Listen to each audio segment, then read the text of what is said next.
Okay. Good afternoon. We are here today with Bishop Deon Johnson from the Diocese of Missouri, and he has agreed to sit with me this afternoon, which is the 17th of April, 2023 at 2:03 Eastern Time. And to provide an oral history that will be added to the African American Episcopal Historical Collection at the Bishop Payne Library at Virginia Theological Seminary, and will be available in perpetuity for people who are doing research on Blacks in the Episcopal Church. One of my goals in collecting, the recent goals in collecting these oral histories has been to focus on the leadership of Blacks in the Episcopal Church. And what has been wonderful is that the number of Black bishops is an embarrassment of riches.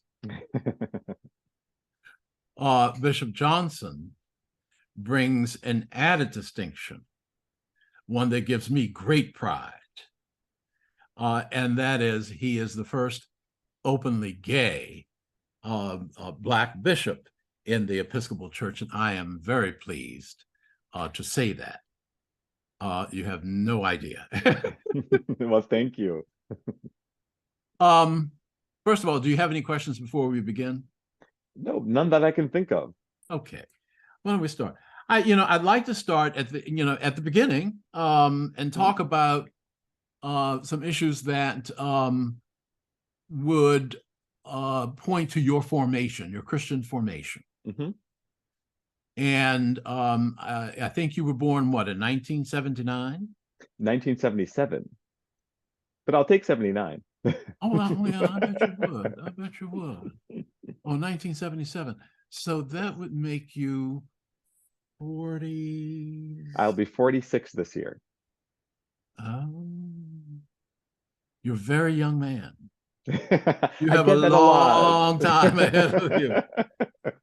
Boy, I remember my 40s. Oh, what a wonderful time. Tell me about your childhood. You were in Barbados, were you not? Yes. So I was born and raised on the island of Barbados. And I grew up with my brother, my mother, and my grandmother. And I often attribute my faith formation to my grandmother. She was the faithful Christian grandmother, if ever there was one, who I watched her say her prayers in the morning, say her prayers from the Book of Common Prayer and her Bible at night. She loved to sing, so there's a deep richness in those hymns and spirituals. And so one of the things that I often do in my preaching is I tend to use a lot of hymns because they really tell us a story. And so she shaped and molded me with her singing, with her praying, but especially with her actions. One of the formative moments for me, which really defined how I encountered God, happened not too soon after her younger brother had moved in with her. And in Barbados, we generally did not have, or do not have right now, nursing homes. Families, extended families, take care of the elderly. And so he moved Shocking, in. isn't it? I know, but so he moved in with us, and she took care of him for many years. Well, not for many years, but she took care of him for about a year or two. And his health just began to decline to the point where she just could not do it. And so there are these places that he can go. It's almost like an adult type daycare, but it was long-term care. And within 2 weeks of going there, he died. And it was devastating for her. And I remember a very formative memory. I remember the day of his How old funeral. were you? I had to be about 12, around 12 or 13.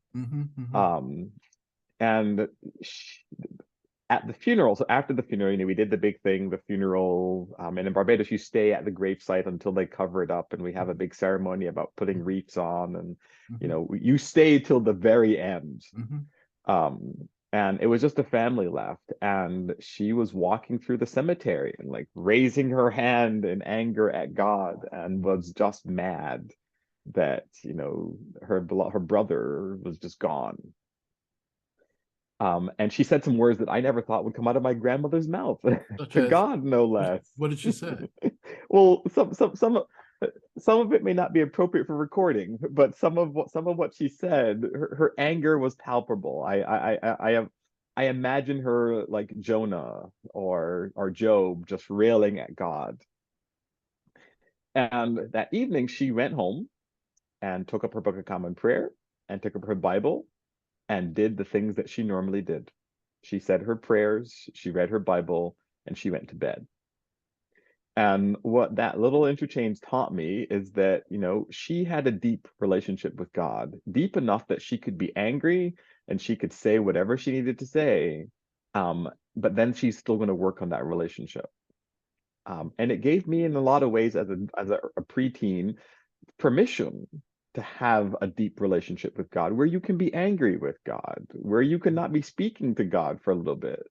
And it really did help cement and firm my faith that, if you are really in a relationship with God, there are going to be times that you're not going to speak, and there's going to be time when you're going to be angry at each other, and that is all okay.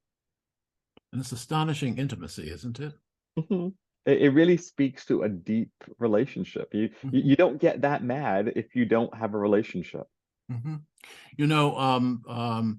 Some years ago, I wrote my thesis on the theology of the work of August Wilson's plays, and I came across, of course, Levy the trumpeter's cursing God at the end of Ma Rainey's Black Bottom.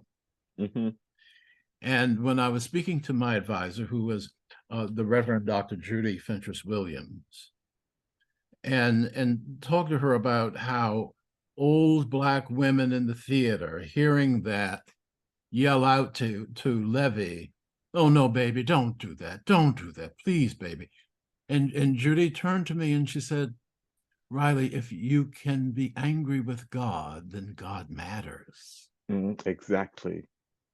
It speaks to that deep well of connection.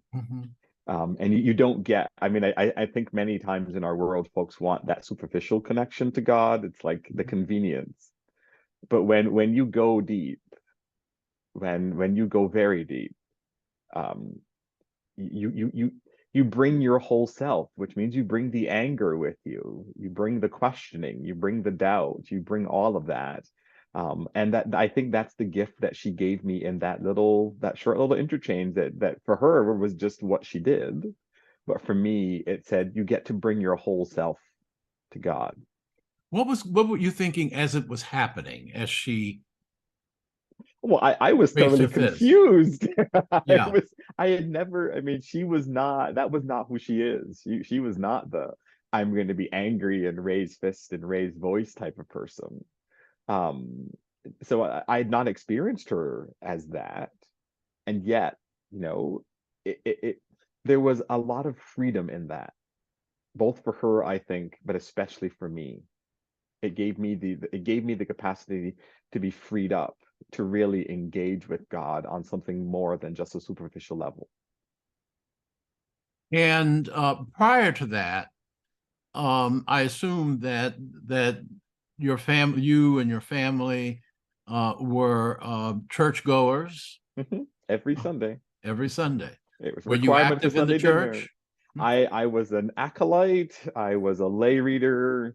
I was in Sunday school. The whole 9 yards. And your brother, was your brother older or younger? He is 5 years older. Oh my goodness. So yes, the deal at our family was, when you turned 16, you could choose whether you wanted to stay or not. And so when he hit 16, he turned into a Christmas and Easter person. I see. Right. Yes. Yes. Well, same thing in my family, Yeah, unfortunately. which happens, but All I the will time. say that he does still have a pretty deep abiding faith. What did your grandmother think of that? She wasn't happy about it, but she respected his choice. Mhm. And again, that was the gift that she said, you know what, you don't have to go. As long as you know that God is going to be there whenever you're ready, that's what makes the difference. And is your brother still with us?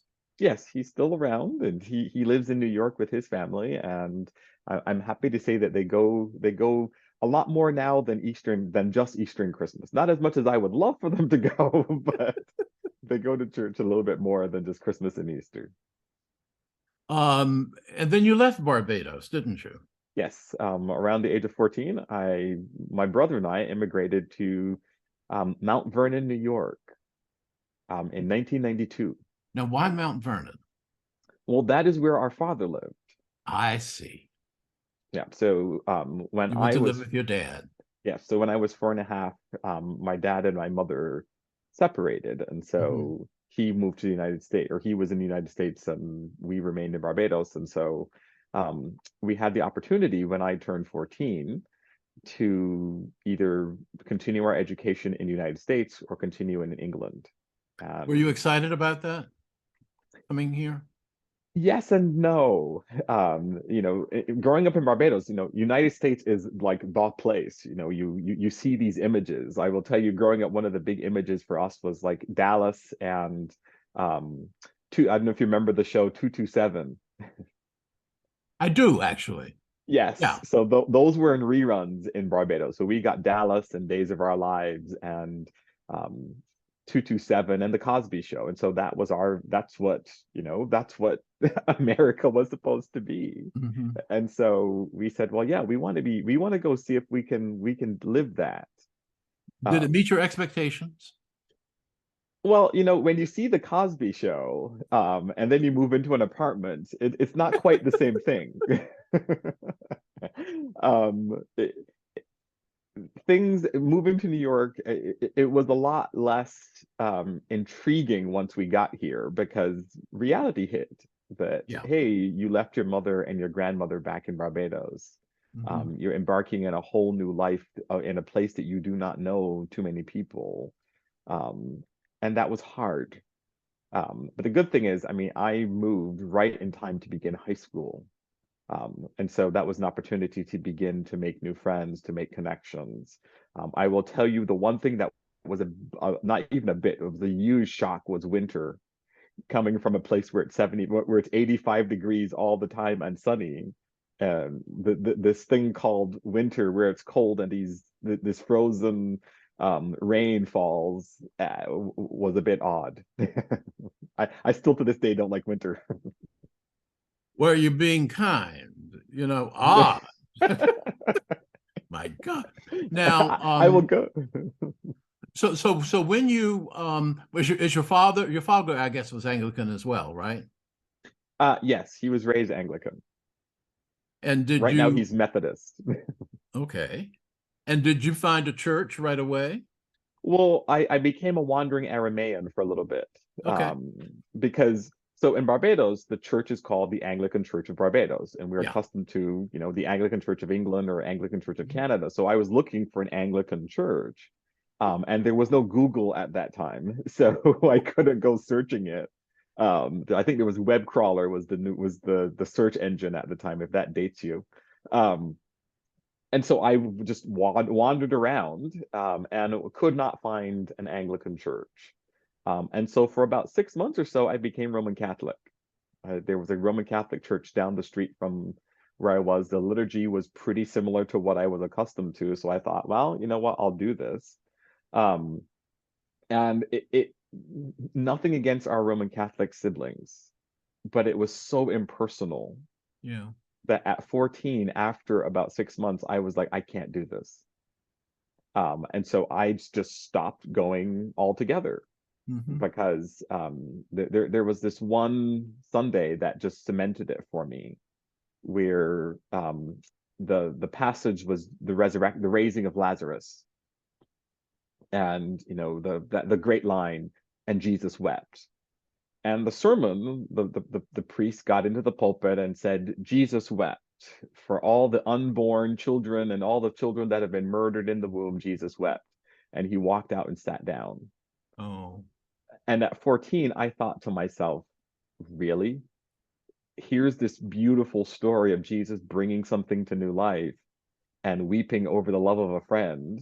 And all you could say to me is that he wept for the unborn children. Like that, yeah. So that prompted me to leave, to like, I'm sorry, I'm done. And so for a couple months, I just wandered. I just didn't go, until one day I was walking home from school and I came across a sign for the Church of the Ascension, an Episcopal / Anglican church. Ah. And I thought, oh, hold on, what is this Episcopal thing? um, and so I decided to take the 15-20 minute walk from my house to the Church of the Ascension, and showed up, and lo and behold, here was an entire congregation, predominantly Black, predominantly from the Caribbean, Really? predominantly people from Barbados and Jamaica, Oh, oh, oh. and it just happened to be the Sunday that I showed up was International Sunday, so they had all the foods that I grew up with for coffee hour, and I thought, I have found my tribe. And And so I'm sure they welcomed you with open arms. they took me under their wings. I will say that's been the story of my life, that I happen to show up and folks will just take you under their wings. They took me under their wings. Someone would pick me up because it was about a 20-minute, almost 30-minute walk from my house to the church. Mm-hmm. So someone would come pick me up on Sunday. I joined the choir, so somebody from the choir would pick me up for rehearsals. I became an acolyte. So it turned out that the priest that got assigned to that place as an interim was my second cousin. Ah, No idea. His last name ah. was Morel. Found out later that he was related to me. It was like small world. Did it seem So miraculous to you? it had to be, because when I got there and I saw his name on the front of the thing, it was like, wait a minute, that's an unusual last name. His name was William Morel. Mm-hmm. And Morel is not terribly common in Barbados. Mm. And my grandmother, her maiden name is Morel. Wow. So it's kind of like, I know the name, but there's not a whole lot of them. And so when I asked him like where he's from, he said, oh, I'm from Barbados. I was like, oh, wait, so your last name is Morel and you're from Barbados. Okay, we need to talk. Now, when you said that you found the liturgy and the Roman liturgy to be somewhat cold, of course, Yes. the Baptists say the same thing about us. Well, it wasn't even so much the liturgy that was cold, it was the people The people, yeah. that just were not terribly engaged. I mean, it felt like rote, if that makes any sense. Like, Yeah, I know what you mean. I am accustomed at the peace, as in most Episcopal churches, that people will shake your hand and say hi or hug you, or it's holy chaos at the peace. Um, in that church, it was St. Francis, I think was the name of the church. It literally was, you turned around and you shook the hand with one person behind you, one person in front of you, and went back to the liturgy. There was no, good to see you, welcome. It was just kind of like, okay, we got stuff to do. Let's get on with it. Did you know at the time that you were a sexual minority? I was just coming into that. What do you mean by that? I was just coming into my own. And so no, that didn't play a role in it. One of the gifts, I think, that growing up in Barbados and growing up with my grandmother that I got was that she would remind my brother and I often that you are God's beloved. Don't let anybody treat you as anything other, and don't treat anybody else as if they're not. So I had a pretty good sense of self, regardless of whoever I became, that I was still going to be loved deeply by God. And so that has always been a part of just me. It's, you can like me, you cannot. It doesn't really matter. It doesn't stop me from being fully who I am. And so, during that time, and it was around 14, 15 that I started to begin to kind of recognize, well, hold on, you know, Jane is not terribly cute. James, on the other hand, that might be a, um, so uh that began when I was around 14 or so. And so I grew up, or not grew up, but my formative time was during the era of Ricky Lake, Maury Povich, and gosh, who was the Phil Donahue. Oh yeah, So, yeah, yeah, yeah. those were all on TV, and every once in a while they would have an episode or two or three or 10 Mhm. on, oh look, my boyfriend, husband, son, cousin is gay, and Yeah, I would be riveted watching those, like, oh my God, here's someone that seems to be just like me. how lovely. Um, Now, is your grandmother still with us? no, she passed away in 2001, actually. And so she was able to see. You see, you graduated from college, what, in 2000? Yes. So Did you she go saw to, me enrolled in she saw me enroll in college, in seminary. oh, good, good, good. But she never really got to see, she never saw me ordained or anything like that. Mm-hmm, mm-hmm, mm-hmm. And now tell me about your high school. So I went to Mount Vernon High School. Mm-hmm. There were about 3,000 students enrolled in Mount Vernon High School. Wow, What Mount Vernon had done was that they consolidated the four high schools into one and built one big new one. I see. Um, uh, that was high school was formative for me, in many ways, because that was the time that I began to explore my own sexuality and attractions and all that stuff. But it was also the time that I made some lifelong friends. I mean, I have about four people that I went to high school with that we still stay in contact. We send Christmas and Easter Christmas cards, Yeah. the occasional phone call and text message. Um, and so, but high school was also a challenge because you're dealing with, I went to a high school again with 3,000 students, that had a pretty decent size Caribbean population, Mm-hmm. but the majority was not folks from the Caribbean, I see. and dealing with a decent amount of bullying. Racially and otherwise. Exactly. So And your closest high school friends, are they Caribbean as well? no, surprisingly. Well, one of them is Jamaican descent. So Okay. his family is Jamaican. He was born in the United States. Uh-huh. But for the most part, they were American. And did they also people of color? Mhm. And were any Episcopalians among them? No, I had a good Baptist, and a couple lapsed Catholics. Okay. Did you ever go to the Baptist church with your friend? I did not. I was during high school, I was very, very involved in Church of the Ascension in Mount Vernon. So that pretty much took up all of my Sundays. Um, you went to Case. Yep, Case Western Reserve in Cleveland, Ohio. Yeah. Why'd you go to Case? They offered me lots of money. Okay. I received a president's scholarship, which paid for all Everything. my pretty much everything except for books and accessories. So I Uh-huh. had to pay for books and whatnot, and I had to maintain like a 3.0, or no, 3.5 or higher GPA to maintain to keep it scholarship. You were a good student. Yes. I In my high school there were 500 students in my graduating class. Okay. Um, I was number four, either Uh-huh. number four or number five in the class. I don't remember which one. Mm-hmm. And what did you major in Case? Well, that's complicated.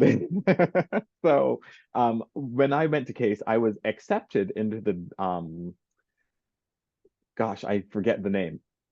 Oh, the BA MD program. So the Bachelor of Arts Medical MD program. So what it was is that you got accepted into Case and to medical school all at the same time. I knew about this actually. Yeah, so I I knew was one people of who did it. those Yeah, weird people who got accepted to high school, to college and to medical med school at the same time. school Yeah, all at the same time, yeah. with the intention that you would complete um, your Bachelor's of Arts in about 2.5, 3 years, and then you'd be doing med school while you're doing your undergrad all at the same time. I dropped out of that program probably by my second year. Um, One of the reasons why I had really wanted to be a doctor was to help people. I really loved the idea that, doctors are there to help. And one of the downsides of being at a teaching hospital is that you are teaching, unfortunately. And Yeah. so very early on, we had to do rounds. Hmm. So our medical advisor took you from freshman all the way through all through the end of med school. So I would get the opportunity to do rounds once every 2 weeks with the whole cohort. So everybody that's, no matter where you are in the journey, you all went to rounds. And at one point, we started referring to the folks as their ailments. So like the heart condition in room 6, or the cancer in room 7 or something like that. And that to me just seemed completely dehumanizing. That it's like, these people are much more than what it is that's ailing them. And so that caused a decent amount of disillusionment with me, that it's like, if this is what medical school is going to be, I I don't need this. I don't need to be here. So I started off with a biology degree, and when I graduated with dual degrees in English and history, Mm, with associate's degrees in religion and biology. I see. Now, we'll get back to this later, but I will want to explore with you how that experience in medicine Mhm. um, informs your ministry. Mhm. It came in really handy during the pandemic. Oh, I bet. I bet. I bet. Um, Even as a bishop, as opposed to a parish priest. Mhm. Okay. All right, we'll get back to that. Yeah. So you went on to Case. When did you know, and how did you come to know that you wanted to go to seminary? Well, so I grew up in a village, and so I say to folks, I come with a village mentality. Mm, And what I mean by that, or a village perspective, is that in a village, it's not about just you. It's about the village. It's about the community. And so it's listening to the voice of the community to tell you to stand in many ways for God. And so throughout my formation, folks kept saying to me, when I was in high school, you're going to be a priest someday. And I would just laugh it off. Um, and when I went to Case Western, again, I got connected to the Church of the Transfiguration in Cleveland. and what was that like? That was, again, another African American congregation. Okay. That same thing, I used to walk, and someone decided, oh, no, no, no, we're going to pick you up, and they were going to take me under their wing. And I became their parish administrator. I taught Sunday school all while in college. So I Wow. became pretty integral into the life of that congregation, helping um, find supply priests, and leading morning prayer. And so they are the ones who said to me, we see this calling in you. And the priest at the time, her name is Kate Elledge. She happened to be their long-term supply person. She filled out all kinds of forms and made an appointment for me to go see the bishop. And Bishop Arthur Williams, who is still alive Yes, and is indeed, he yep, is. still one of my mentors. Who has the voice of God, I might add. I've spoken to him. I know exactly what you mean. Exactly. And so I had an appointment with him, and we had conversations. And he said, I think you need to seriously think about going to be ordained. And I had said to him at that time, well, just so that we're all on the same page, I do want you to know that I'm gay, and if that's going to be a problem, I'm not doing this.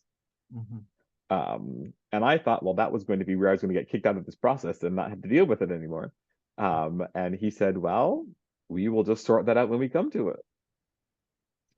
And so, the rest is kind of history. I went on and had uh, the meeting with the folks that help you discern. And again, I kept thinking, oh, they're just going to tell me no, and I'll just keep moving on with my life and keep going. And it turned out that they said yes. Um, and at that time, because my family still lived in New York, I was driving back and forth between Cleveland and New York. And just before I left, this was near the end of the semester, I got a letter from Kraft Foods. I had been interning at Kraft Foods in the summers. Mhm. I got a letter from Kraft Foods and a letter from the bishop. And the letter from the bishop was making me a postulant and inviting me to go off to seminary. And the letter from Kraft Foods was inviting me to come work for them. And it had a really, really nice looking salary and a signing bonus. And I had both of these letters sitting in the passenger seat of my car as I'm driving back to New York, having to make a decision by the time I get done with break. And the important part in this story is that I'm in the car, I'm on the highway, and I'm driving. And the only wind in the car is from the AC. And I'm literally thinking to myself, well, I got to make a choice. Well, Lord, I need a sign. And strangely enough, the letter from Kraft Foods just picked up and blew into the back seat. And so I had my, be careful what you wish for. I had my answer. Um, you tell your grandmother that story? Well, she knows the story, yes. Was there- Now, did your mother make it, by the way, make it to New York as well? Yes, she did. She followed in 1994. So she came a couple years after we did. Oh, terrific. Yeah. And your grandmother, I guess. No, she stayed in Oh, Barbados. she stayed in Barbados. Yeah, she came to visit a couple of times, but she I'm was sure. not, Yeah. the cold was not, she was not, no. I don't blame her. Who can blame her? Yeah, she was in her Um, 80s by this time. yeah. So when you were at Case, were you in love at the time? Um, I'm not sure. I think I was pretty closeted isn't quite the right word. I kept Mhm. pretty much to myself. I mean, I was in a fraternity. I was the vice president of the fraternity, Which and one? all that. Sigma Alpha Mu. Mhm. Um, A Southern and fraternity. yes, go figure. God, there's God's great sense of humor. Um, so, so no, I really had not been doing much by way of dating or anything like that. I had friends that we went out occasionally, but Mhm. long-term dating just was not on the radar because things were not as open or inviting or safe as they are now. I mean, like I said, we'd go occasionally to like a club on the west side of Cleveland or something like that, or go hang out at a bar or something every once in a while for gosh, there was this one club called the Cage or something like that, where you go to dance and they had this absolutely hilarious thing. I think like the first Friday of the month, where you came in, you got a number, and if somebody liked you or something, they could send a note to you by your number. Oh. So, if you didn't feel comfortable approaching the person one-on-one, you could write them a note and, they'd call out and say, you've got mail if your number, 205 and 703 or whatever. I somehow remembered that really fun because every once in a while, you'd hear your number call and it's like, oh my God, what is this? But yeah, but dating didn't really happen during college. Mhm, mhm. So when you left Mount Vernon and left Cleveland, and when you went to General, did you live at home or did you to commute? No, I stayed at General. Uh-huh. And that was part of that was part of why I wanted to be formed there. I mean, I really loved general. I went to the bishop gave me carte blanche as to where I wanted to go. I had my mind set on Yale Divinity. Okay. But the challenge for me is I went to Yale Divinity and I got to go visit these places. So I went to Yale and stayed and did the visit. And then I went to general and I just took like 6 steps onto the close at general and thought, this is it. Wow. This is the right place. Mm-hmm. My family was 45 minutes away if I needed to go home. But it felt like a world away. But to step out of the busyness of Ninth Avenue in Manhattan into the calm serenity of General's Close is like to step into a whole other realm. And it just felt like the right place. And let's see, was Tim Boggs in your class by any chance? Do you know Tim? Not that no, I can't say that he was. Okay. He was probably after you. Yeah, there are 48 people in my class at seminary, so there were a lot of us. We were the biggest class they had in like 20 some odd years. Well, compared to Virginia Theological Seminary, that's not very large. Yes. Right. So you had a family there. You were formed together. Yep. Well, you mean did I have a family that went with me to seminary? No. What did you? No, I didn't. Okay. Well, I guess my response is that while you were at General, the people who were there being formed with you, yes, were like family. Yes, I mean, like I said, my family was 45 minutes away. I could just hop on the train on most weekends and go visit family, have some good food and come back. But the folks at General became kind of an extended family. You built bonds. Again, and I'm still connected to a lot of those folks in the church because we were formed together. I mean, the defining moment of my ministry was September 11th. Because it happened. Yeah, I was standing by the World Trade Center when the plane hit the building. So it became the defining time of our formation. Because again, I happened to be going down to St. Paul's Chapel for an interview that morning. Yeah. And I was being interviewed to be one of their seminarians at St. Paul's Chapel. And I came out of, I think it's the D line comes out literally, or is it the E? Either the D, E, or the F comes out right next to St. Paul's. Yeah. But or it used to, but down the street from the World Trade Center. And so I literally came up to see everybody kind of standing there looking up. And I'm like, there's smoke coming out of one of the buildings and like, what's going on? And again, in New York, you're so accustomed to people filming movies that we just assume, I mean, your mind does not compute that this is the movie. And so I was one of those people just standing there looking up, going like, oh, what's going on? And you heard the second plane come down and it slammed into the building. We're thinking, oh, that's a really cool movie effect until you see pieces of the building start falling. And it's like, that's not a movie. So I think I got onto the last cab back to the seminary as quickly as possible. And then, was greeted by the news that this was a terrorist attack. So I stood on the West Side Highway and saw those buildings collapse. One of the things, I had to be in New York a few days shortly after that. And one of the things I remember is the curious and distinctive smell. Yeah, it permeated everything. The other thing I remember very much from that day was how like beautifully blue the sky was. Yes. Because it was an unusually warm and cloudless September day. Because I think it was in like the mid 70s. But it was completely blue. Like there was not a cloud in the sky.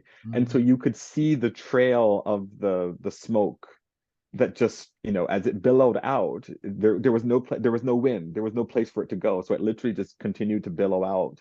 Like you could see it for miles. And to be standing over on the West Side Highway and seeing, the smoke and knowing what's happening. And it just kept it smoldered for months, I think. Yeah. before they could do anything with it. Yeah. But what I always say to folks is that that was a formative time for me.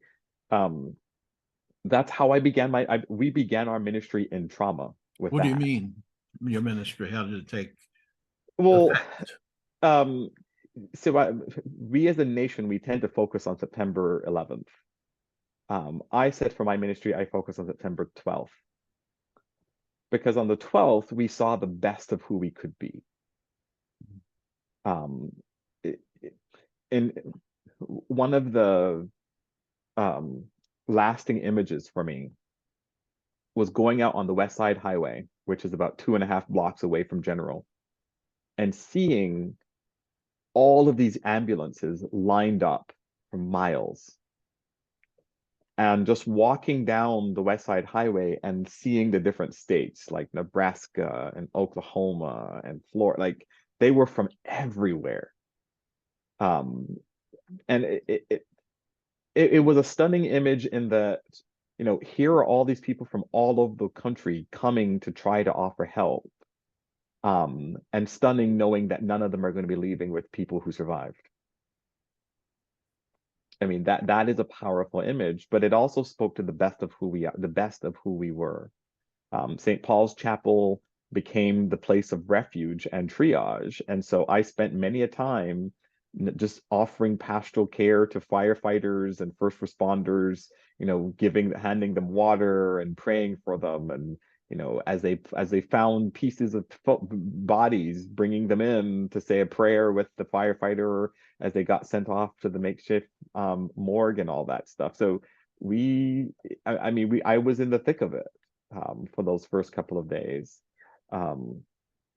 Because again, that's what we do as the church. We show up, we offer care, we bring Christ's presence for as long as it's needed. Christ's hands, feet, mind, Mhm. soul, body. Yes. Yeah. Um, it's a very powerful witness. Well, like I said, it's what's defined my ordained ministry. Because I saw who we could be when we are at our best. And for me, it is my goal, my call is for us to be, as a church, to go to that place of being our best selves for a world that needs us. So when you graduated from General, Mhm. by the way, where did you you did field ed work, did you not? Yes, I did my field ed at St. Luke in the Fields. Oh, St. Luke Field. Yeah, yeah, lovely church. Mhm. And then when you left General, you went back to Cleveland, Yes, I was called to Shaker Heights. Christchurch Shaker Heights as the Yeah. associate rector. How was that? That was blessing and bane all at the same time. How so? I was newly ordained, so I mean, wonderful community. I had done my summer internship with them, so they knew that I was coming. The bishop had told me this is where you're going to be assigned. And so for my first 18 months, for the most part, it was pretty good. My rector left at the 18-month, was removed at the 18-month mark. Because of embezzlement, some financial issues, and alcoholism. Oh, And so usually go hand in hand. yep. So I found myself at the ripe old age of 28 being in charge of the third largest congregation in the diocese. Oh, good God. My old grandmother would say, the Lord works in mysterious ways, wonders to perform. Her wonders to perform. Yes. Well, I mean, I will say again, this was another defining moment for my ministry because, I was on vacation in Barbados when all of this went down. So I came back to a frantic vestry and a confused congregation, and I'm the only priest. Like I said, at the ripe old age of 27, 28. And so I thank God for, having a good sense of self because I realized that a lot of this had nothing to do with me.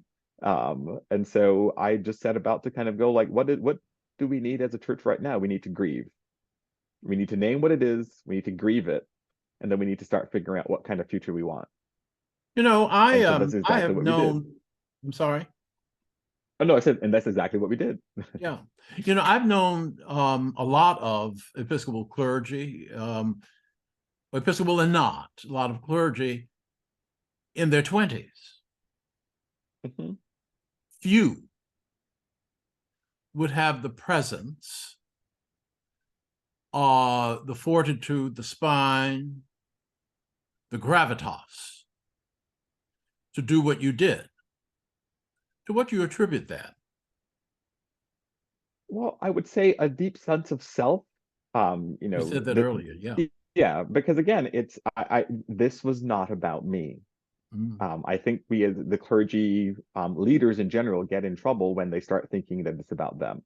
mhm, Um, I was clear that this was not about me. This was about a congregation that was going through a trauma and needing to be healed, and to walk towards healing and to figure out what we needed for that. And so I simply responded with, what would I need in this moment were I someone in the congregation? I need to be able to name this. I need to be able to own it. I need to be able to grieve what has been lost. I need to begin to figure a way of repairing what was broken. And I was lucky to have really good lay leaders as well by my side that could help walk this journey with me, and mhm, a staff that didn't fracture, but kind of said, you know what, this young guy with the collar is who we have. We, instead of undermining him, we're just going to follow where he leads. And so I was blessed in that way. I mean, like for instance, one of the things I remember from that time, um, obviously this made the news, and the news folks wanted to come and interview, and everybody kept saying, oh, no, no, no, no, you don't want the news to come. And I said, well, wait a minute, either they're going to tell the story their way or we can tell the story. I rather tell the story. I mean, even my staff was like, nope, we don't want to talk to we don't think you should talk to the news or anything like that. And I said, they're going to write the story regardless. I rather us tell the story that we need to tell. And so I invited them to come in, and the impishness in me went, you know what, they're going to want to have me sitting in some pew somewhere so that they can kind of get like tell us about the chaos and all this. And so I had them set up in our Good Shepherd atrium. We had a Montessori atrium at that congregation, so I had them set up for my interview in the Montessori atrium with all the atrium stuff behind me. And of course, the questions were, all what's going on in the congregation? How are they dealing with this? And I said, my response was, well, the congregation is, in shock, but that's not stopping us from doing our ministry. Like, you're sitting in our atrium, and I decided I'd taken a media class when I was in seminary, and I just decided I will answer the questions that I want to answer rather than the questions that you ask me. What And did you just so say to me? I You took a what class when you were in seminary? a media class See, how wonderful. by accident completely. I hope it lasts from this new arrangement. You know, Oh, that's it a, does. I hope so. Because that's a very important skill to learn. Mhm. That's it. You answer the questions that you want to answer, not what Yeah, necessarily is that's asked. right. That's exactly right. But of course, there was an awful lot of sophistication already in you in order to be able to handle that clearly. I'll take it. When Thank you. have you had great doubts? Oh, throughout all of this, trust me, there How were are they? days But that I went can you home. talk? You want to talk about that at all? How you Yes. deal with Well, doubt? so, well, I wouldn't even say so much doubt. I would say second guessing of self. Okay. That it's like, was that the right move? I tend to be reflexive or reflective. So after whatever it is, I tend to stop and just think about it and kind of reflect on, okay, what could you have done differently? What could have been done? What was the opportunity? And there were many times that I literally was going through what was going on at the church and the chaos, and thought to myself, you should have responded differently to that, or you could have responded in this way. And I finally got to a point where it's like, you know what? I can't go back and change the past.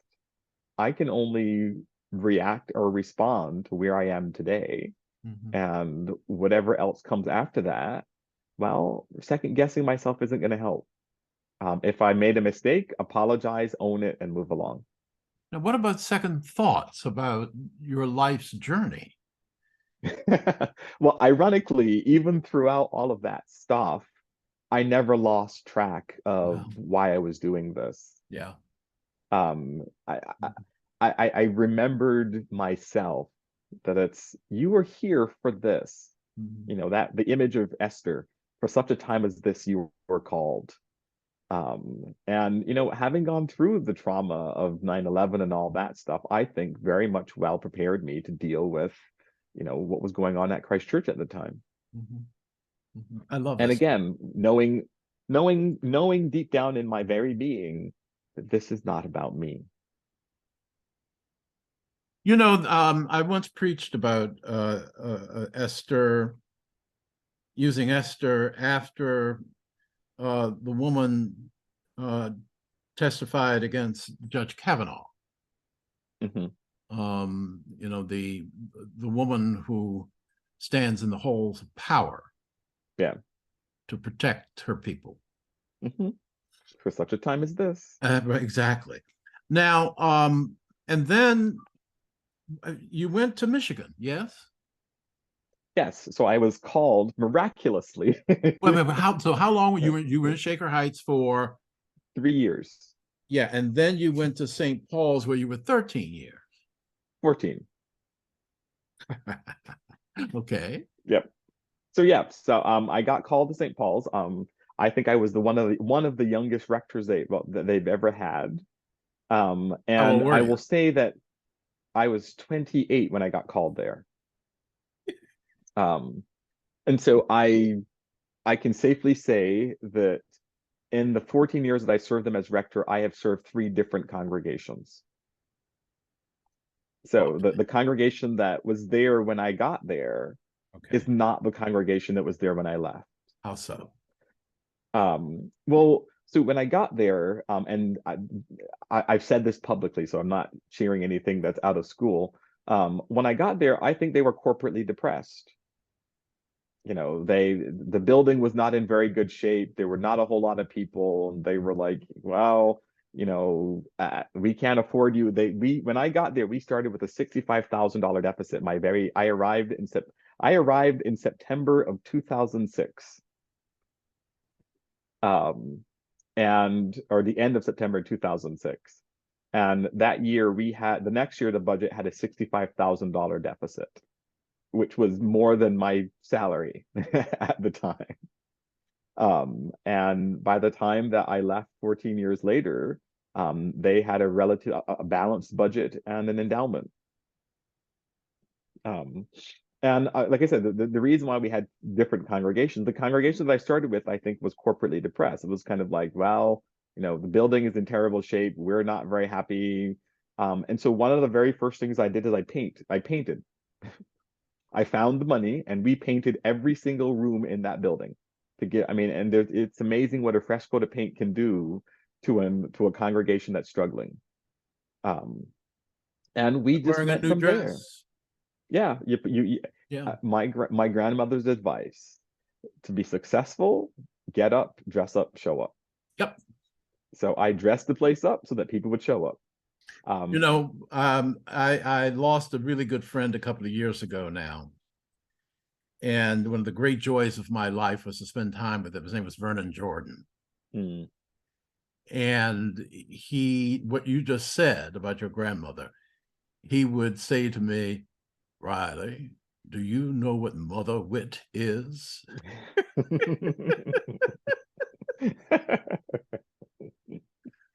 Yes, Vernon, so yes. so so that congregation, I led them from 2006 um up to about 2012.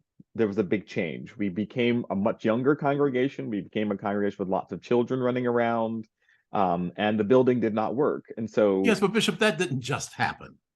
well, it took some time and some work. But it also happened as a result of vision Yes, and purpose. I'm a firm believer that where there is no vision, the people People perish. perish. I mean, Isaiah was right, and part of the challenge, I think, for the church right now is that we are so accustomed to trying to survive that we don't know what casting a vision of thriving looks like. And for me, that is what we are called. We are called to be prophets to our own people. The prophet both challenges and invigorates all at the same time. And sometimes sings in an octave so high that people can't hear. Mm-hmm. But part of it though is for me, and this has just been my ministry, it's I will point to, here's where we could be. Okay. This is what we could look like. And the other thing is, and I say this to my clergy a lot, I don't worry about the money part. I'm a firm believer that if the vision is compelling, if people can catch on fire with that vision, the money will follow. Yeah. Yeah. And so I started very early on trying to build a community in a building that was not designed for building community. Mm-hmm, mm-hmm. So we would worship in very different ways. We would try different things. I added a service so that we could make the big service much smaller and people could be in more intimate spaces and stuff like that. And so after a while, people kept going, well, why can't we worship like this all the time? Mm-hmm. Like, well, our building doesn't allow it. Okay, well, this raises another point that I wanted to explore with you, and that is, I have detected that you expand liturgy. You are a liturgist. Mm-hmm. Yes. And was this at St. Paul's the first time that you had given full throated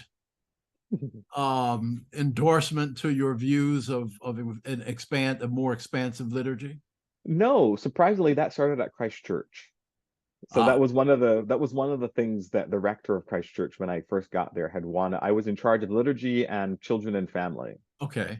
And part of the challenge at Christ Church was that it was a very diverse, ethnically and culturally diverse congregation. So we had people who were from India, we had people who were from different countries in Africa, we had people who were African American, we had people who were Caribbean American, we had Australian and New Zealand folks. So it was this United Colors of Bennington. And a lot of just straight from the prayer book just did not work for that congregation. So we had to figure ways of expanding the liturgy to accommodate who was in the pews. Did you develop your own, and with some assistance from other forms of more progressive forms of the already existing liturgy in the church? A lot of it was just expanding what we had or figuring out how to adapt what we have in the Book of Common Prayer. I see. Towards what we needed. And that continuing, St. Paul's, I really got to do that a lot more because I had to deal with a building that was not designed for Episcopal liturgy. What do you mean? So the way that this building, the way that St. Paul's was when I got there, if you can imagine an original small little church that's Gothic, long 747 type building. They were supposed to build 2 transepts on either side, but they couldn't. So they built 1 transept. And so if you sat on one side of the church, you could not see who was around the corner. And the altar was, it's like an L, so the altar was at the peak of the L. So on Sunday morning, I kept saying to them, you need to buy me a lazy Susan so I could just spin around for the 2 sides. But the altar, I put the altar at an angle so that I could see from the altar everybody. They could not see each other. So that building was not designed for that type of responses or for that type of liturgy. And so I didn't have a choice but to adopt the liturgy to meet the needs of the space. And that's kind of how it started. And it worked? And it worked. The other piece that I was very mindful of in Brighton, a lot of the people who eventually started coming to church were people who had no religious background to begin with. So we had a lot of what you would call the nones, the folks who were non-affiliated, who started showing up at church. And it meant that our language had to change. We couldn't use narthex or sacristy or vestibule, because again, if you have no church background, you don't know, these things don't make sense to you. Some of the things in the liturgy, I saw our worship, our liturgy, our community gatherings as opportunities to teach. And so I would put little thought bubbles in the bulletin that explains, oh, this is an opening acclamation. This is what it is. This is the collect of purity. This is why we do this. So I found myself using the liturgy as ways of teaching the faith, and helping form people in their own faith. And it allowed me to begin to expand some of that, it kind of demanded it because the language of the Book of Common Prayer was not helpful for people who have no church affiliation. Correct. And I'm sorry, that's my dog. So you're a teacher. You see that first and foremost, or no? I love teaching. Okay. So yes, that's one of the parts of being a bishop that I absolutely love. I love just being in a room. Put me in a room full of people that are asking questions, and I'm in my element. And we'll get back. We'll get to this. I know you don't have. Being a bishop permits greater focus on teaching than running a parish, obviously. A bit more, yes. A bit more. Well, a lot. Well, because when I was in a parish, I had a set forum that I taught every Sunday or on Wednesdays and whatnot. With being a bishop, I'm kind of like the traveling roadshow, because I I go and they'll ask me, well, can you talk on this, or can you answer this? The challenge is building a relationship quickly with a community that you don't see every Sunday. Where have you in your ministry, have you been challenged by, or alternatively, both or either, buoyed by race? Ooh, all throughout it. I will give you one example. So St. Paul's is 99, or when I was there, was 99% white. So when my family showed up, or friends showed up, the diversity quotient went up a lot. Yeah. And so it was a big step for them to call you. It was a big step for them to call me. Okay. But they called me. I wasn't appointed or anything. They literally chose me out of a field of 5. And they were concerned for me when I accepted. So they were like, this isn't exactly a very diverse place. Are you going to be comfortable? And I said to them, Detroit's 45 minutes away. If I need to go find some of my people and some of my food, I can go do that. So no, I'm okay. But a lot of the times it wasn't the congregation. The congregation was perfectly fine with me. It was the wider community that we often had problems with. Like, for instance, when we were in the midst of our renovation of the church, I had stained glass folks come to look at our stained glass windows. Excuse me, just 1 second. Baxter, come. Baxter, come. I'm sorry. No Go problem.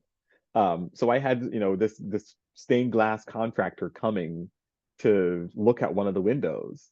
And my day off, so it's a Friday, my day off, I'm just in, jeans and a shirt or something like that. And I show up to meet this person, and he goes, well, I'm looking for the rector. And I go, yeah, I know. Like, oh, well, where's the rector? Like, I'm the rector. He's like, well, how are you the rector? You're black. And I looked at him, and I said, well, I tried. It just does not rub off. So you're kind of stuck with me, black as the rector. Come on in. Showed him the thing. It was like, needless to say, they did not get the contract. Was he embarrassed? I think after the fact, when I said yes, but at first, I think it was just kind of like brain and mouth just were not in sync, and he just said the first thing, like, "Oh, but you're black." Yeah. Like, yeah, that it does happen. So when did it first occur to you that you had a role in the ecclesiastical hierarchy? Well, again, I will claim village. Um, one of the things that I've not really done very much, I am not very good at self-promoting. That is just not part of who I am. Um, and so I've been in two bishop searches, Well, which let me was just say, before you go on, let me just say one thing. Mhm. You may not be good at self-promoting, but you walk into a room and it's noticed. All right, go ahead. Well, thank you. Yeah. Well, so I've been in two bishop searches. I was in the search for the Diocese of El Camino Real, and I was pretty clear that they were not going to be electing me, so I was Mhm. not terribly worried. Mhm. But even in Are you that bilingual, by the process, way? um, mi esposa is from Mexico. Yeah. I know enough Spanish to be dangerous. Okay. But um, the challenge in not even the challenge, the gift in that was that it was my friends who said to me, we really think you need to put your name in for El Camino Real. Um, and I'm one of those people that if three people say the same thing to me, independent of each other, I will consider it. And so I did. I considered it and I said, okay, you know what? I'll put my name in. We'll see how it goes. You know, gay bishops have not gone over very well in this church. So we'll see how this happens. Um, and you know, the fact that I made it onto the slate was like surprising to me. Mhm. Um, and obviously I was not elected. But right after that election took place on June 2nd. Um, another one of my friends sent me a note and said, "Have you seen the Diocese of Missouri's profile?" And I thought, I couldn't find Missouri on a map if I tried. So no, I have not seen it. And so she sent me the profile and I looked at it, it's like, oh, this is really cool. But I just got done with the bishop search and they had like the June 15th was their deadline to get all the materials in. And I said, nope, unless they somehow miraculously manage to extend the deadline, I don't have the time, I don't have the energy, and I just don't have the capacity to deal with it right now. Well, the next day, another friend of mine sent me the exact same profile by email and saying, have you considered this? This might be really cool for you to do. I responded and said the same thing. And then the next day, another person called me up from the diocese and said, hey, we would love for you to apply. Mhm. Um, and I'm like, I don't have it in me. Well, lo and behold, on the 15th, my friend called me up and said, well, I'm holding you to your promise. You said that if they extended the deadline, you would apply. They just extended the deadline. And of course, I'm thinking to myself, oh, great. I had to go say if they extended the deadline. And so I sat down and I wrote the essays. And at this point, I was just brutally honest. It's like, you know what? I'm just going to tell you exactly what I think. You will weed me out of this process, and I will continue to be just a parish priest doing my thing. And you know, the rest is history. I ended up getting to be on the candidates retreat. Ended up being on the slate, and November 19th, 2019, I was elected on the first ballot, which was hilarious to me. I was not expecting to be elected. I was expecting to get a phone call to say, thank you so much. Here's your participation prize. What did anything surprise you? What has Um, surprised you?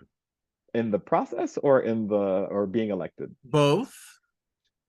In the process, I will say I was like absolutely surprised by the level of hospitality that Missouri offered me. Hmm. Um, don't get me wrong, the hospitality in El Camino Real was really good. Mhm, mhm. Um, but the level of care in Missouri and making sure that we had downtime and making sure that we were well fed, that it wasn't overload, you know, during the walkabout process was absolutely amazing. I mean, these folks took hospitality seriously.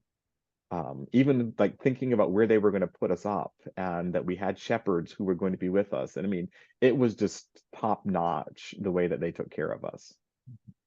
Um, and then the election process, that again, same thing. They took a really good care to make sure that the transition was going to be a smooth one. Then the pandemic happened, but that's a whole other, that's perhaps the biggest challenge, that all the plans got thrown out the window once the pandemic started. And has this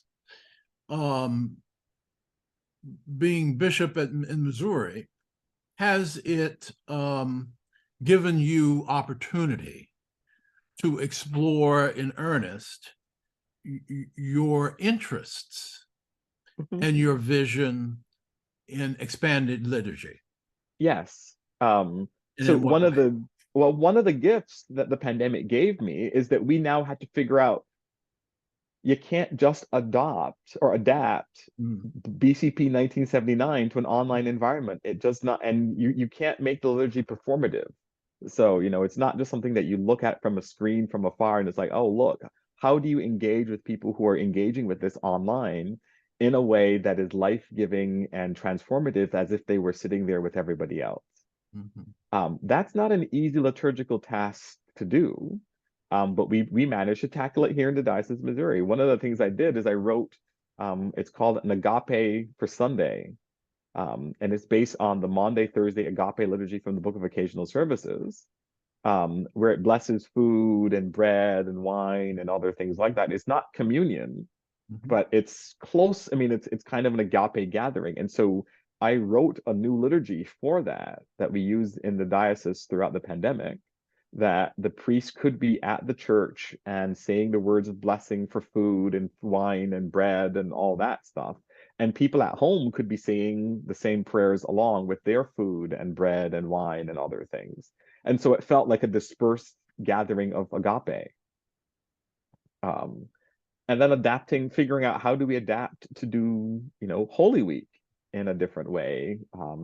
Plus, again, being a liturgist, my diocese has been really asking for, how do we adapt to the forms that we need now? And so I've been challenged to write liturgies for high holy days that don't have liturgies, like Pentecost Sunday. It's a big Sunday, but there's no liturgy in the Book of Common Prayer specifically for Pentecost.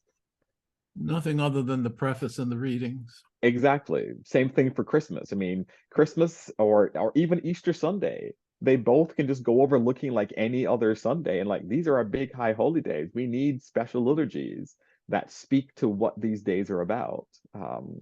And so that's been the gift that I've been able to offer to this diocese, that I write new liturgies for specific seasons. And have the gifts been accepted? Oh, wholeheartedly. It's been amazing, just seeing some of them being done and experiencing leading some of them when I go for visitation. Or folks will come up and say, "Oh my gosh, that what we did for Pentecost last Sunday, last year, was really, really, really, really good, and really gave me a different sense of Pentecost." So you get to see it live and in person.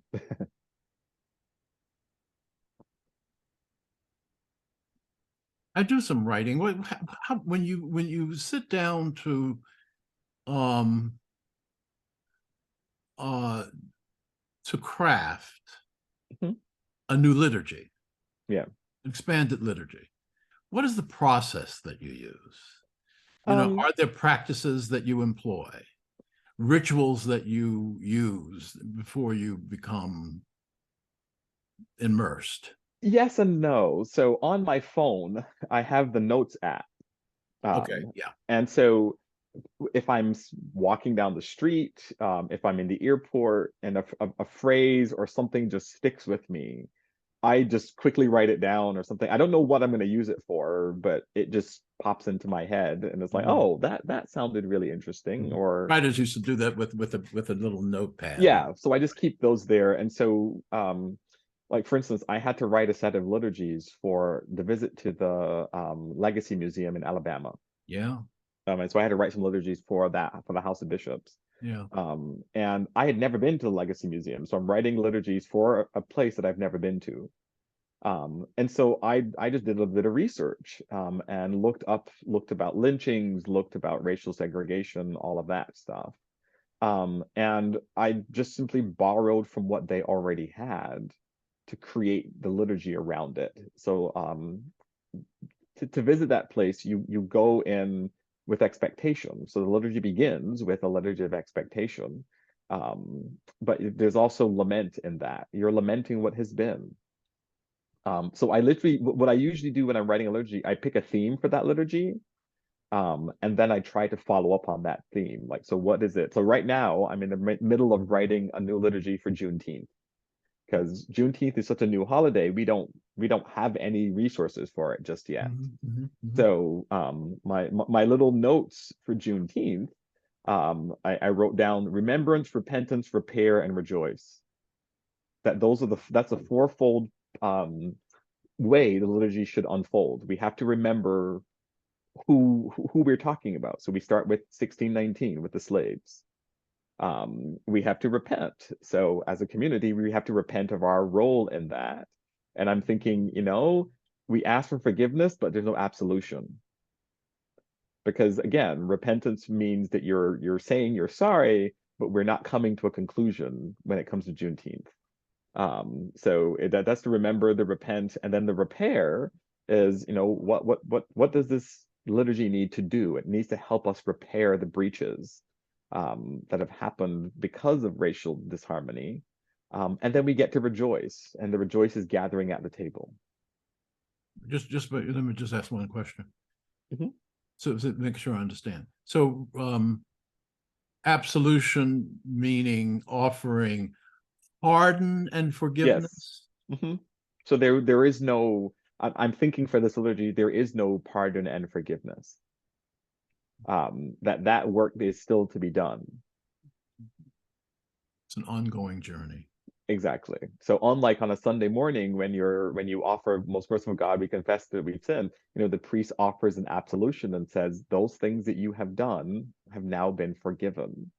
Manifold sins and wickedness. Exactly. And I'm thinking for Juneteenth, because it's dealing with slavery, because it's dealing with the legacy of slavery, which we are still, seeing played out on the TV practically on a daily basis. Last night, down in Tennessee with the representatives that were kicked out of the House. All of that.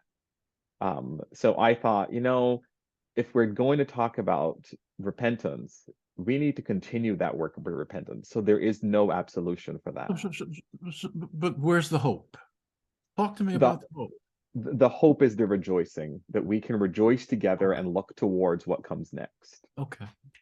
The hope is in the repair, that I'm thinking, a litany of repair and repentance.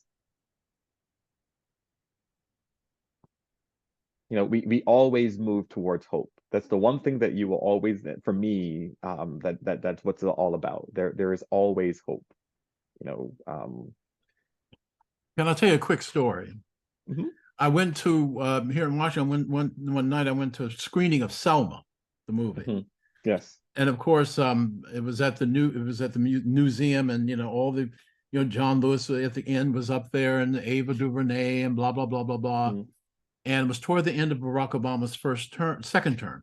And I went up to John Lewis, who I had come to know a little, and I said, Congressman, I have lost hope for racial reconciliation in this country. You would have thought that I had stabbed him with a knife. And he took me by my shoulders, and he walked me backward to the wall, took his finger and put it right in my sternum and said, you must never lose hope. You cannot live without hope. Eyes welling up. May he rest in peace. Yep. I want to spend a couple of minutes. I know we got into 2:30. But I want to spend just a couple of minutes on Seder. Yes. Tell me about the effect of the ban. Well, in the diocese, so a little background. We just before the week before Holy Week, our the week before Holy Week, one of them, I was on retreat with our diocesan clergy, Mhm. and someone asked me the question about, what do you think of Christian satyrs? And I said, no, don't do them. And someone said to one of the clergy asked, could you put that in writing? Because we have a couple people who were asking about wanting to do that. I'm like, we shouldn't do that. That is not our Christian culture. And so I sat down and crafted a letter that pretty much said, we will, in the Diocese of Missouri, it is not part of our tradition. It is absolutely forbidden. And it has garnered much more interest than I thought, because I just thought, well, here's a letter that I'm just sending to my diocese just saying this is not something that we should do. I've gotten notes and emails from people from Australia saying thank you so much. And I'm like, I don't think I did anything that was that groundbreaking. I mean, this is not what we should be doing. Within my By not what we should be doing, you mean supersession. So what did you call it? exactly Yeah, supersessionism. yeah, We yeah, we are not here to replace the Jews. yeah. But Um, you didn't ban ecumenical satyrs, if I recall. No, I mean attending one. I'm going to one this coming Thursday, Mhm, mhm, because I was invited to by the Jewish Federation to be a part of it. mhm, I said visiting and being a part if you're invited by all means. mhm. But a bunch of Christians play acting with the Passover of somebody else's tradition, I said would be the equivalent of the Islamic group deciding to have a Eucharist because Jesus is the prophet.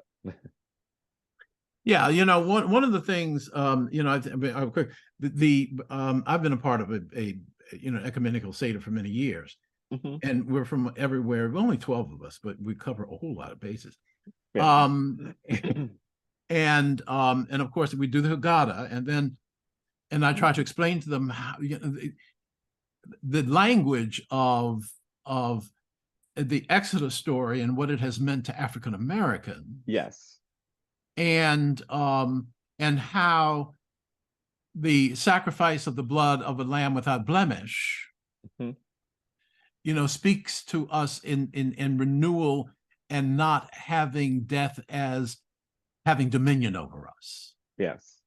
In any event, after that, we read a portion of the letter, a portion of Elie Wiesel's address at Auschwitz, then Mm. some dialogue from Bent, the play about homosexuals in the Holocaust, Mhm. and then a portion of the letter, Martin Luther King's 1963 letter from a Birmingham jail, Mm.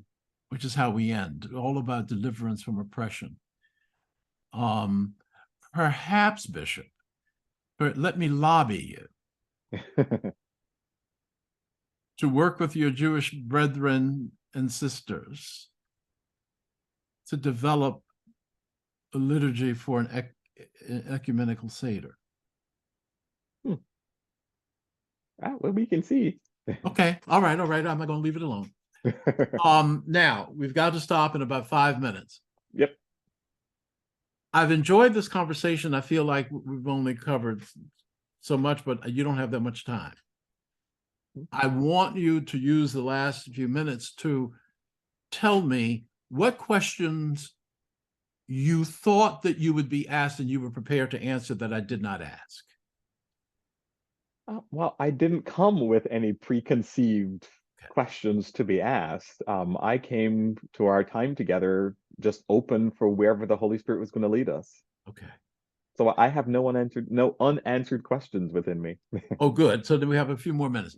Can we talk about your marriage? Mhm.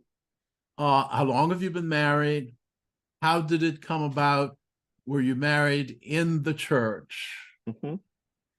And how is that received in the Diocese of Missouri? Yep.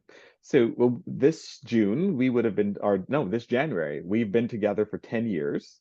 We got married in 2018.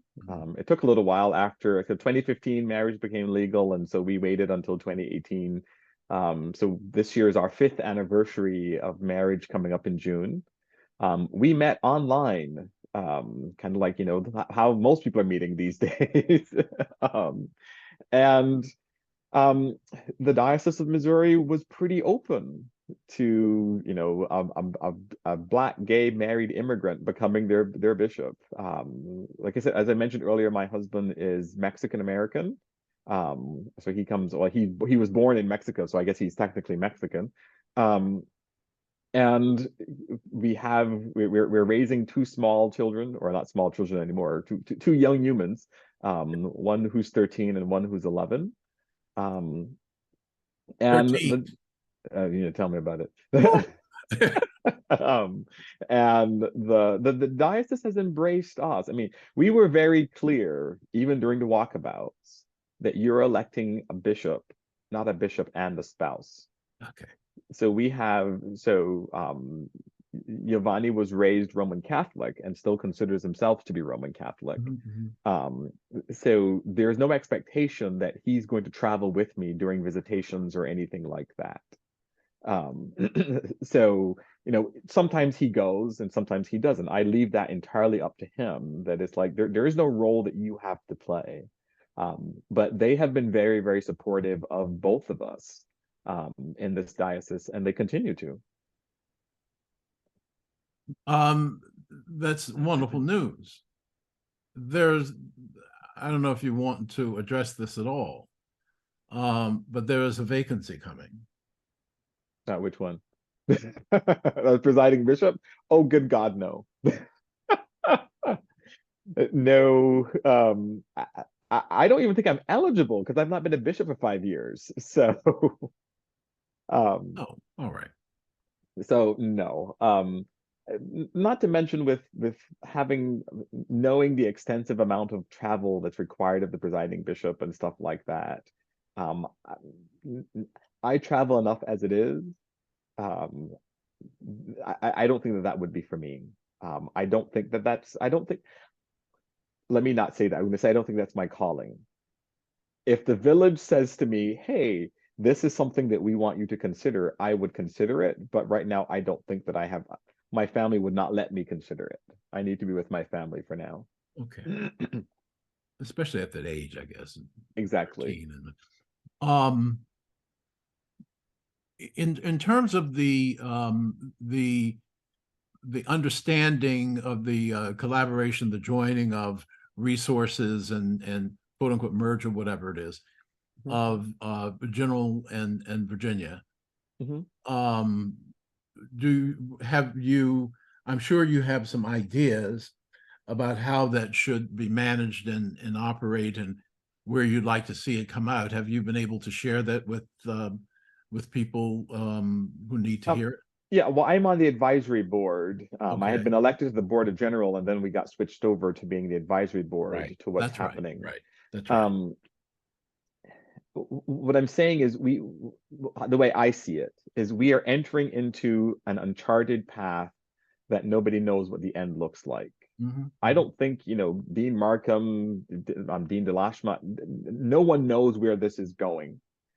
We are in an experimental time in the life of the church. And I applaud both General and VTS for taking this for taking a chance on something that they don't know what it's going to look like. Here. So I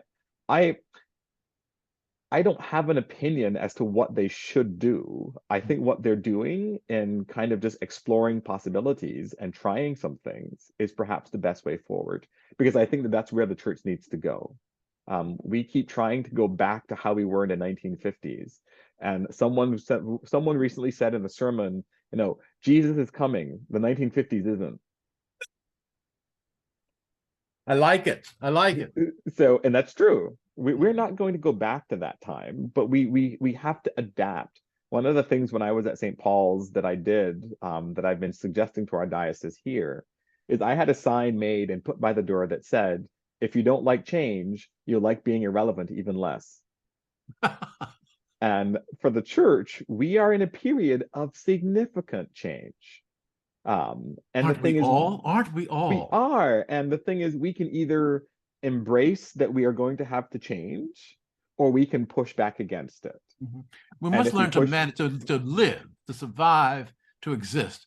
We have to learn to manage change that we experience. Exactly. And I think that this church will do more than survive, because here's the thing, and this is what I've been saying to my diocese, The things that we need to survive are not the things that we need to thrive. Survival is about me. Survival is about keeping things going so that I can be around for another day, Yeah, another yeah, hour. yeah, Thriving is yeah. about the other. It's not about just me. It's about all of us together. And the church, I think, is called into a season of thriving. That we need to stop being worried about budgets and who's showing up in the pews and do the things that we know that Jesus called us to do to thrive. Here ends my sermon. Thank you. And I also want to take this opportunity to thank you for spending this time with us, for spending this time with me. And I mentioned how challenged I am. It was a moment of personal privilege. How challenged I am about hope. I cannot be hopeless with people like you. And you, as a leader in this denomination, who has such vision and such expansive ideas that will keep us hopeful always. And I will pray for you mightily and thank God for you. Thank you. I live at the corner of hope and joy. So All right. So what we're going to do is that I'm going to take this recording, and then I'm going to send it to a transcription service. Then we're going to review it and put it in transcription form. And very few people who I interview want to go back and read that transcript. But if you'd like to, please feel free to do so. No, I am just fine. Okay. Thank you, Bishop. Thank you so much. Thank you. I hope you enjoy the rest of the day. Thank you. You too. Bye-bye. Blessings. Bye-bye.